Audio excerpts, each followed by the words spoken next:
தருகிறது, தலையால் இளநீர் தருகிறது. பாட்டி வைத்த கொய்யாவும் பழங்கள் நிறைய கொடுக்கிறது, பழங்கள் நிறைய கொடுக்கிறது.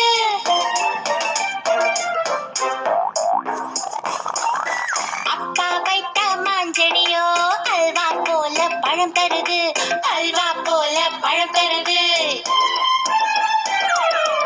அம்மா வைத்த முருங்கையுமே அளவில்லாமல் காய்க்கிறது, அளவில்லாமல் காய்க்கிறது.